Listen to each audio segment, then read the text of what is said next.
بسم اللہ الرحمن الرحیم الحمد للہ رب العالمین وصلی اللہ علی سیدنا محمد وآلہ الطاہرین اللہم صلی علی محمد وآل محمد۔ کچھ عرصے سے مومنین کی طرف سے تقلید اور اجتہاد کے متعلق، اخباریت کے متعلق کچھ اسئلہ آنا شروع ہوئے، جس وجہ سے ضرورت پڑی کہ مومنین کو ان مسائل سے آگاہ کیا جائے۔ سب سے پہلے میں ان اسئلہ کے اجوبہ مقدم کرنے سے پہلے مناسب سمجھتا ہوں کہ تمہیداً دو تین جملے عرض کروں۔ مومنین سے گزارش ہے اس حوالے سے کہ آج کے اس پرفتن دور میں مذہب اہل بیت علیہم السلام کے خلاف ہونے والی ہر قسم کی سازش کی طرف متوجہ رہیں، اپنے اور اپنے بچوں کو بھی ایسی سازشوں سے دور رکھیں، ان کا شکار ہونے سے بچائیں۔ ویسے تو بہت سی سازشیں ہیں جو اس مذہب کے خلاف کی جا رہی ہیں، ان میں سے سب سے بڑی اور خطرناک سازش یہ ہے کہ مومنین کرام کو علماء سے دور کرنے پر بہت زیادہ کام کیا جا رہا ہے۔ کئی طرح کے الزامات لگائے جا رہے ہیں علماء پر تاکہ لوگوں کو تقلید کا دشمن بنایا جائے۔ اس کی وجہ یہ ہے کہ دشمن بھانپ چکا ہے کہ اس مذہب حقہ کی جتنی طاقت ہے، اس کا زور ہے، وہ تقلید، مرجعیت، فتویٰ ان میں مضمر ہے۔ جب تک نظام تقلید باقی ہے تب تک کوئی سازش مذہب کے خلاف کام نہیں کر سکتی۔ لہذا انہوں نے سوچا کہ اس سسٹم کا توڑنا ضروری ہے۔ اسی وجہ سے ہر آئے دن مراجع تقلید کے خلاف شکوک و شبہات، بے جا اعتراضات اور مغالطات عوام میں پھیلائے جا رہے ہیں، اور مین ہدف یہی ہے تاکہ لوگوں کو علماء سے دور کر لیا جائے اور پھر آسانی سے کسی کمزور ترین جال کے ذریعے سے بھی ان کو علماء سے دور کر لیں اور سازش کا شکار کر لیں۔ اسئلہ جو اس حوالے سے مومنین کی طرف سے پیش ہوئے ہیں، ان میں سے ایک مین سوال یہ ہے کہ شیعہ علماء کی دو قسمیں ذکر کی جاتی ہیں، اخباری شیعہ علماء اور اصولی علماء۔ تو یہ کیا مطلب ہے اس تقسیم کا؟ کیا ان میں اختلاف تھا؟ کیوں یہ دو فرقے بنے؟ اس کی توضیح چاہتے ہیں۔ تو جواباً میں عرض کروں گا کہ اولاً یہ بات ثابت نہیں ہے کہ یہ دو گروہ ہیں، دو مذہب ہیں۔ ہر عالم اس بات کو تسلیم نہیں کرتا ہے۔ کچھ علماء اصلاً منکر ہیں کہ ہمارے درمیان کوئی اس طرح کے دو ٹولے ہیں۔ مثلا صاحب الحدائق، خود ان کا شمار اخباری علماء میں سے کیا جاتا ہے۔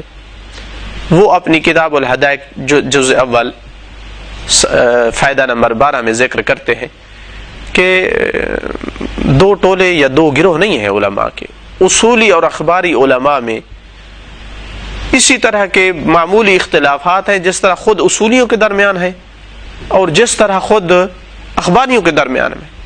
تو جس طرح وہ اختلافات موجب نہیں بنے گروہوں میں تقسیم ہونے کے، تو اسی طرح اخباریوں اور اصولیوں کے درمیان بھی جو اختلافات ہیں ان کو دو گروہ میں بانٹنے کا موجب نہیں بننا چاہیے۔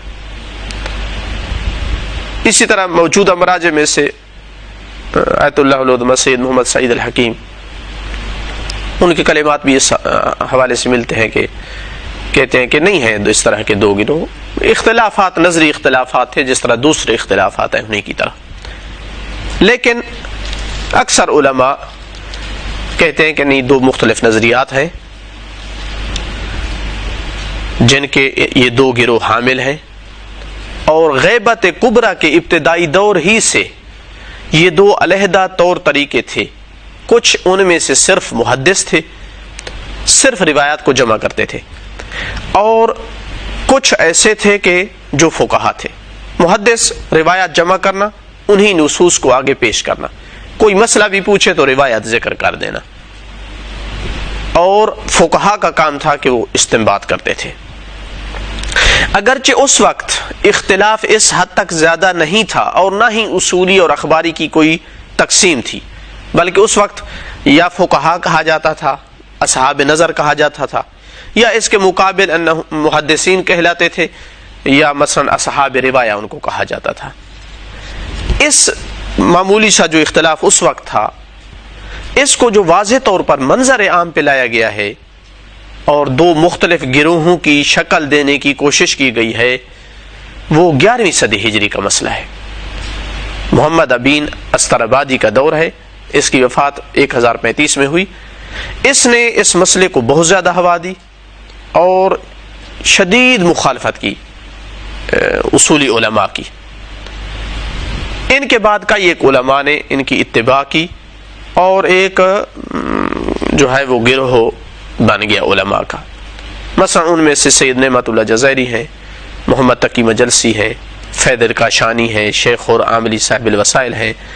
صاحب الحدائق کو اخباری شمار کیا جاتا ہے، وہ کہتے ہیں میں درمیان میں ہوں، نہ میں اخباری ہوں نہ اصولی ہوں، کیونکہ وہ کہتے ہیں پہلے میں اخباری تھا، پھر اصولیوں سے میری بحث ہوئی تو پتہ چلا کہ وزن میں کم نہیں ہے یہ لوگ بھی، تو میں نے سمجھا کہ یہ اختلاف نہیں ہونا چاہیے، اس کو دفن کر دینا چاہیے۔ تو انہوں نے مصالحت کی کوشش کی ہے کہ یہ دو گروہ نہیں ہونے چاہیے۔ تو 11ویں صدی ہجری میں منظر عام پہ آیا یہ اختلاف اس صورت میں کہ ایک گروہ ہمارا اخباری ہے، ایک اصولی ہے، اور شدت کے ساتھ۔ اس کے مقابل جو اصحاب استنباط تھے اور اصولی مجتہد تھے، کہ جو ابی عقیل نعمانی، ابن جنید، شیخ مفید سے گزرتے ہوئے سید مرتضی، شیخ طوسی علیہ الرحمہ، ابن ادریس ہلی، گزرتے گزرتے ہر دور میں مثلا وہ مرجع رہا ہے اپنے دور کا، محقق ہلی، اس کے بعد علامہ ہلی، محقق کرکی، شہیدین، شہید اول شہید ثانی، صاحب المعالم، اس کے بعد مقدس اردبیلی، اس کے بعد محمد باقر مجلسی علیہ الرحمہ۔ یہ ایک دور چلا ہے۔ جب نوبت آئی شیخ وحید بہبہانی کی، صاحب ہدایت کے یہ معاصر تھے، تو انہوں نے تقریباً اخباریت کا جنازہ اٹھا لیا۔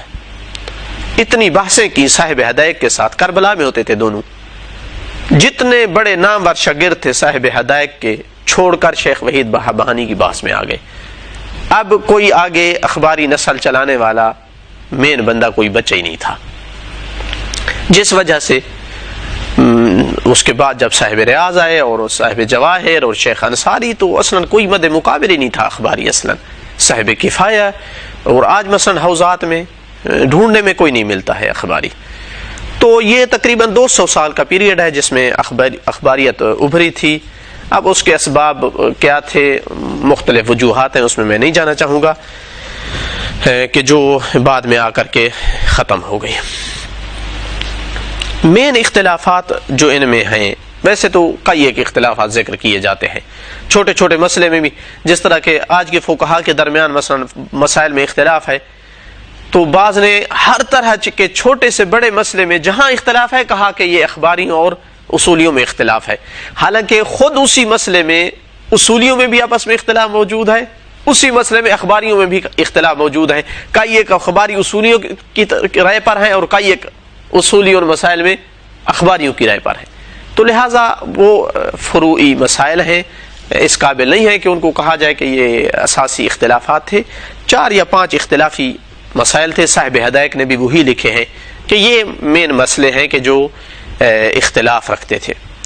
مثلا ان میں سے ایک یہ تھا کہ اخباری علماء عقل کی حجیت کے قائل نہیں تھے، اسی طرح اجماع کی حجیت کے بھی منکر تھے، کہ نہ عقل حجت ہے نہ اجماع حجت ہے، جبکہ اس کے مقابل اصولی علماء کہتے تھے کہ عقل رسول باطنی ہے، جس چیز کو عقل یقینی طور پر درک کر لے وہ حجت ہے، عقل سے نہ لے تو اصلا نبوت ثابت نہیں ہوتی، امام کی امامت ثابت نہیں ہوتی، اللہ کا وجود ثابت نہیں ہوتا۔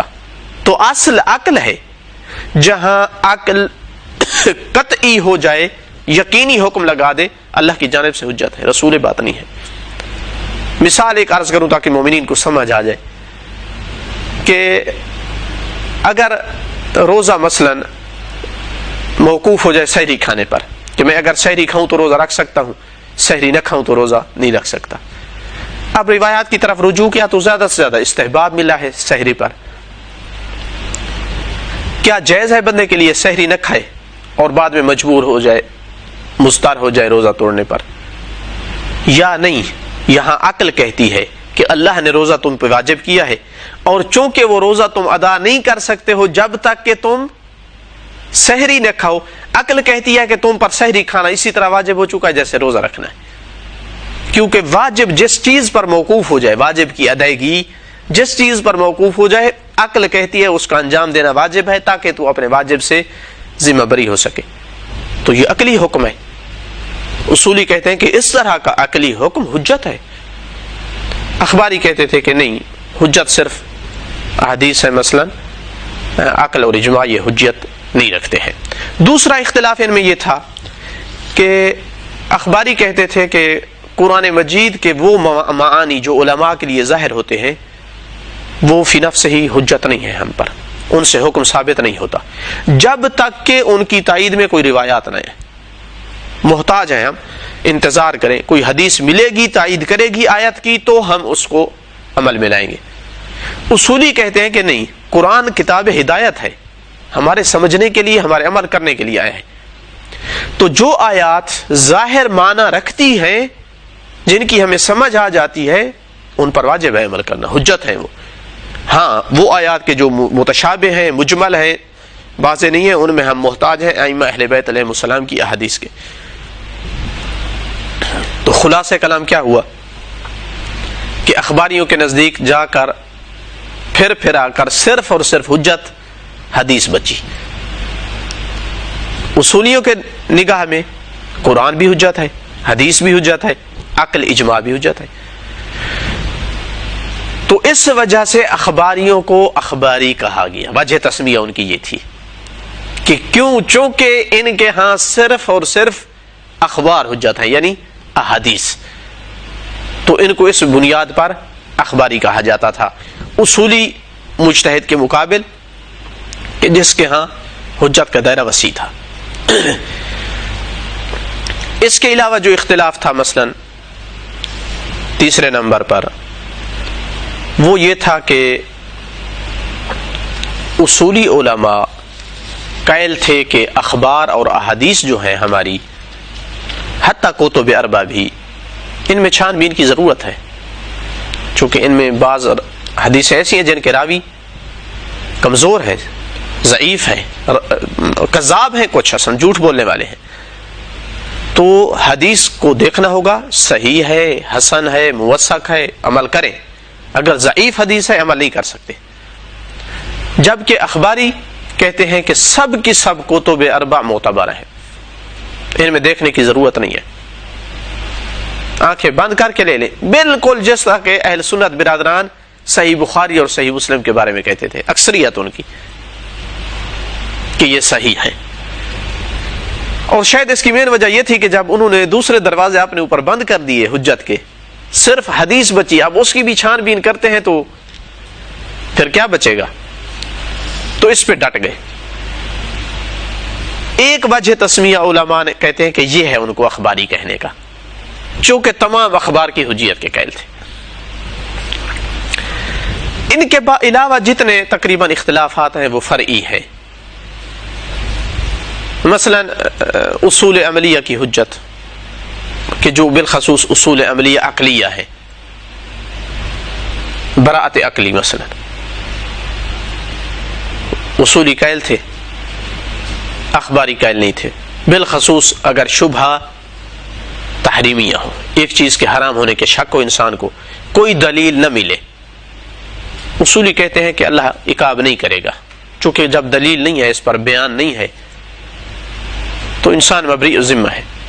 اخباری کہتے تھے کہ نہیں, خبر نہیں ہے تب بھی, حدیث اس پر نہیں آئی تب بھی, اگر کسی چیز کے حرام ہونے کا شک ہے تو اس سے بچنا واجب ہے. مثال کے طور پر مثلا آج کل گوشت میں ٹیکا لگاتے ہیں روزے کی حالت میں, یہ جائز ہے یا ناجائز ہے؟ اصولیوں نے دیکھا کہیں دلیل نہیں ملی, نہ اس پر کھانا پینا صادق آتا ہے, نہ کوئی اور مبتل روزہ صادق آتا ہے, لہذا جائز ہے. اخباری یہاں ہوتا تو شاید کہتا کہ حرام ہے, چونکہ شک ہے اس کے حلیت اور حرمت میں. تو یہ لوٹ جائے گا مسئلہ اسی عقل کی حجیت کی طرف.